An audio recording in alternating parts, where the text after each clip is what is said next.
So anyway, here we are this morning. I'm sort of in my derelict mode again.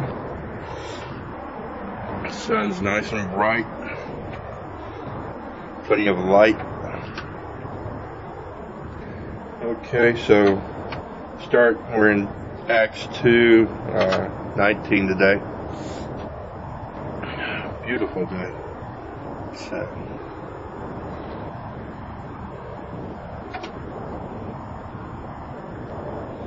Breath is, I don't know if the camera will pick it up or not. It's supposed to have been 27 this morning. Should be about 31 right now. I will show wonders, Acts 2, we'll start with verse 19. I will show wonders in the heaven above and signs on the earth below, blood and fire and billows of smoke. The sun will be turned to darkness and the moon to blood before the coming of the great and glorious day of the Lord. And everyone who calls on the name of the Lord will be saved. So I think this is a future tense. It's said that something like this occurred when Christ was crucified. That'll be another story, though. So we'll look for this to happen again sometime in the future. And those of us who have called on the name of the Lord and who do call on the name of the Lord, we'll look forward to it in a sort of an odd kind of way. We really don't want to see that. We want to see everyone come to Christ in sort of a nirvana type thing, I guess. Nirvana, heaven. We want everything to be perfect. That's the way people are. Men of Israel, listen to this. Jesus of Nazareth was a man accredited by God to you by miracles, wonders and signs, which God did among you through him, as you yourselves know. This man was handed over to you by God's set purpose and foreknowledge, and you, with the help of wicked men, put him to death by nailing him to the cross. But God raised him from the dead, freeing him from the agony of death, because it was impossible for death to keep its hold on him. Now that's the thing, is that death, we've joined in with that. We're joint heirs to that as well. Death has no hold on us.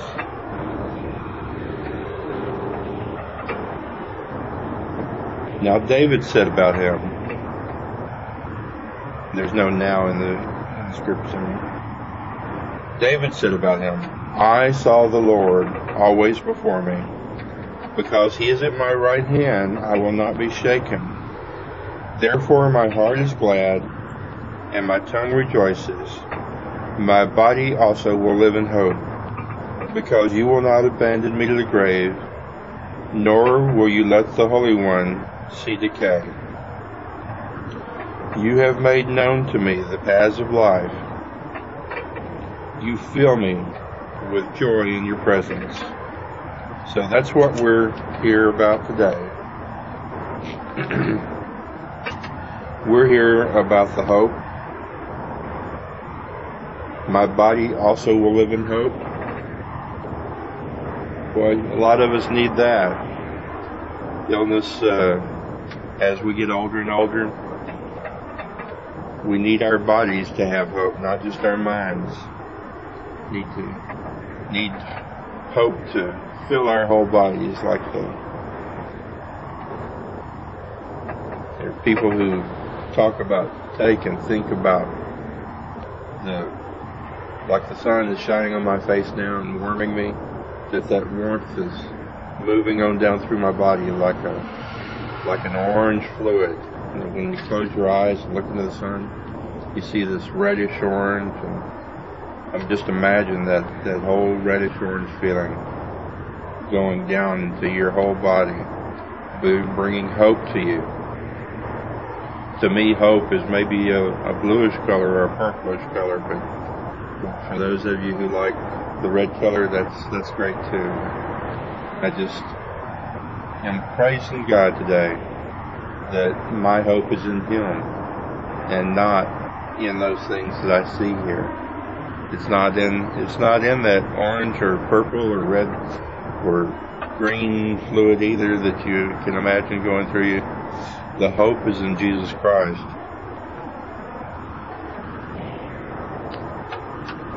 And so that's what our hope will be in. Now, I might want to talk to you today just a little bit. Just as in giving thanks to God.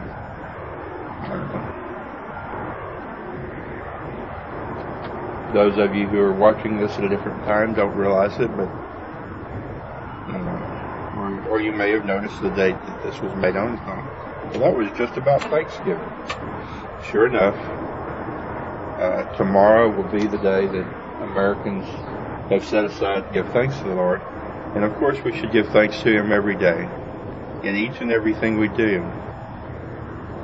And as we eat our meals, we should think of Him and realize that just that some part of life has been given up so that we can continue our life. That life may have been a leaf of spinach, or it may have been a very nice cow. And so whatever it is, we should realize that God has set up things so that we are over these things, and we should be custodians of them. And that, of course, is a recurring theme that you hear from me, is that we are custodians. And so often custodians in our lives are thought of not in a very high regard. But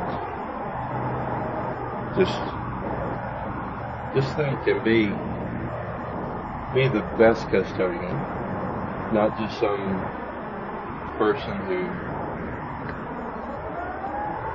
takes care of things because they're paid to do so, but to take care of them because we honor God through doing so. So I guess that's enough preaching from me for today. I want you to know that I love you. And I guess in that I need to say something I heard. Now there goes an ambulance. Somebody's having a worse day than I am today. So they need prayer. But I guess the idea is that when we see people that there's something that revulses us when we look at them.